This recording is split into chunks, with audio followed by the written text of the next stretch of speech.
This is Texas Wildlife Supply. I think it's called a Lucky Buck feeder. Really cool setup. Got the battery, timer, solar panel, heavy duty, heavy gauge construction. And the biggest thing that I like about them is this right here. Cannot get a coon hand in there. Cannot get a squirrel in there to eat on the filler, on the spinner plates. We could stake them down if we needed to keep the bears from rolling them over. I don't know if that's going to end up being a problem or not. I think I'm just going to put them out and fill them up. 600-pound capacity plus the weight of the equipment itself.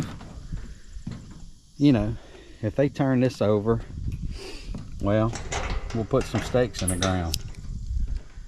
Neat little clasp. Heavy duty, thick hinge. And look how they did the motor. Sorry about that. So they got the motor down there, and all the motor wiring is inside a piece of 3/4 square tube and comes up to the battery box. Really nice welded assembly. Take this other little clasp off. Expose this little area here. And we got where our battery and all our wiring, everything plugs in, our timer. Love it. Real neat. Looks to be well built. This is definitely going to upgrade our feeding game on my property. Right now, bears, squirrels, coons, deer, hogs, everything is just tearing up everything that I've got as far as corn feeders. I've got some protein feeders out there, the ASV. Man, they're some really nice stuff. They've been on the property for about 3 years now. They're heavy gauge. We fill them up with protein, and especially this time of year where you've got fawns hitting the ground and you got bucks growing antlers, we try to give them a little supplement. And then of course they all love corn. They love to eat that corn, right? We've got food plots planted where we've got vetch and different things growing. We'll have protein going, and then we'll have a little corn on the ground just to keep them with something else to eat. Okay.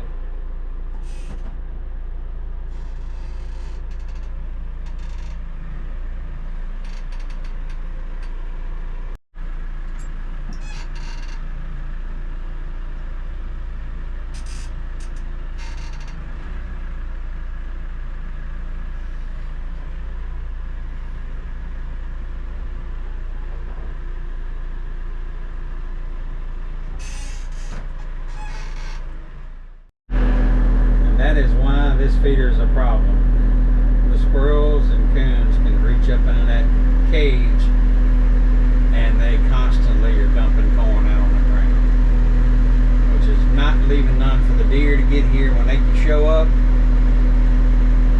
Either the coons evade it all, or the squirrels evade it all, or the hogs come in here and get what they can get their hands on. The bears like to come and take that feeder and shake it, get what they can to rattle down to the bottom. I've had them knock it over a couple of times. We'd come back and there'd be some muddy bear prints on there, but we are fixing to fix this problem. Let's get this feeder out of here.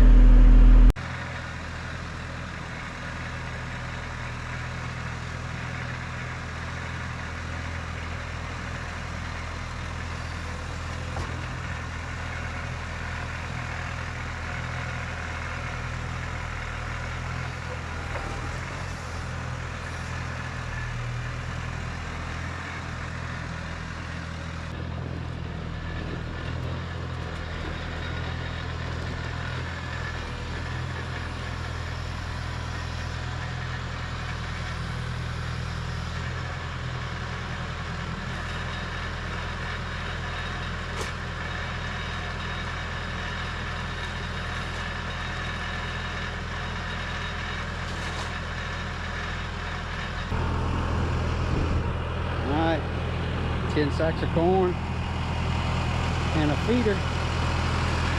Figured we'd do it that way on a pallet. Make all of this a little easier.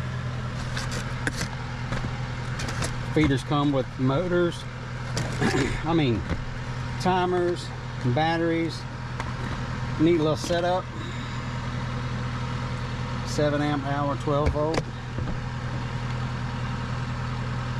6 volt or 12 volt timer.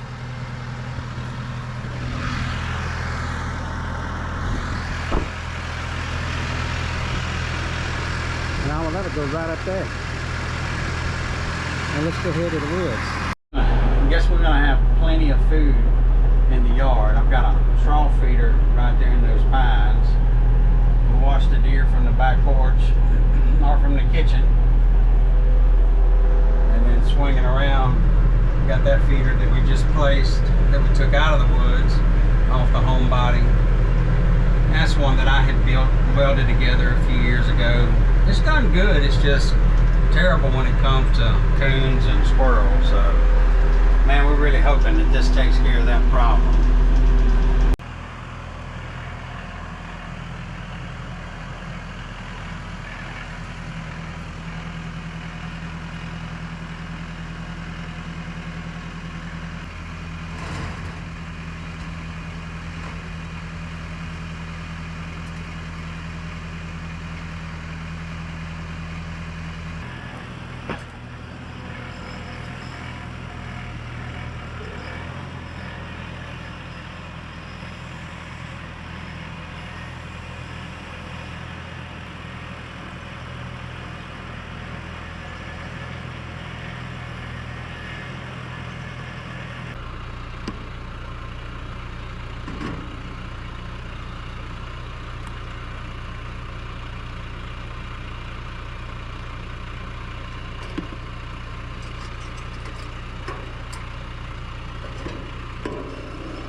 So to program the timer, push set clock and then push the hours and minutes to get it to whatever time it is. I pushed and held down the minute button just to see if it would jump into that high speed mode. I didn't waste a lot of time on it, but trying to get to a 3:05 p.m. For program number 1, started pushing the hour button to get it to 7 a.m. and then the run time at that P1, we're going to go with 3 seconds. P2, program number 2, I actually want to do that for 5 o'clock p.m. So I'm going to dial it around the 5 o'clock p.m. and give it a 4-second run time. And that's how simple it is to program. Set the clock, program number 1 and program number 2, and you're done.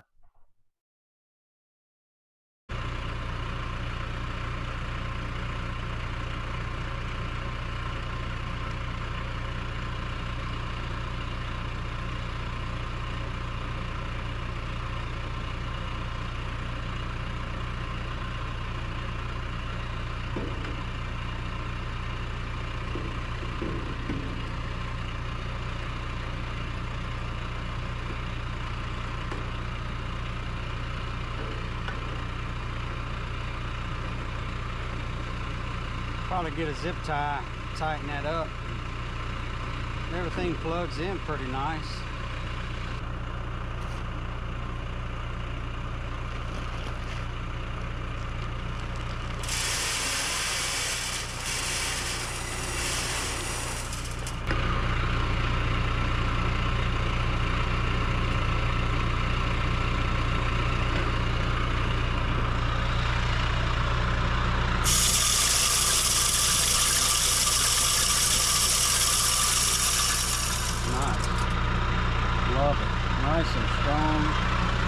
radius.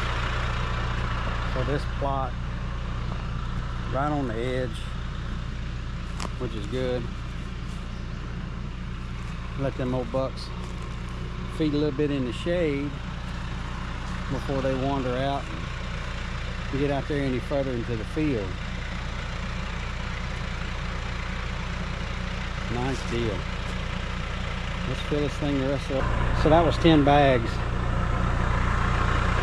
And I definitely believe you can put 2 more in there to get to the 600 pound that they're talking about. No problem.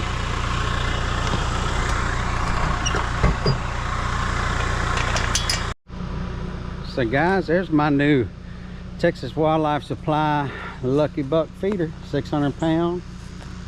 So easy to fill, so easy to transport, very easy to program, built-in solar panel.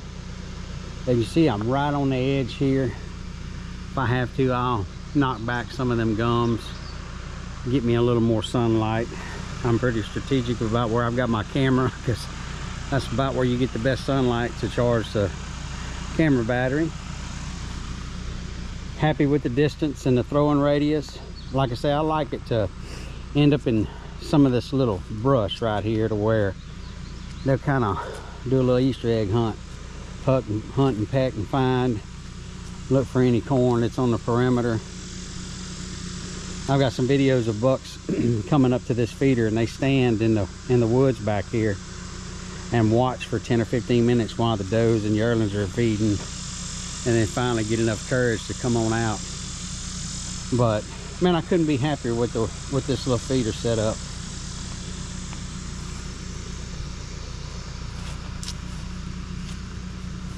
Really nice.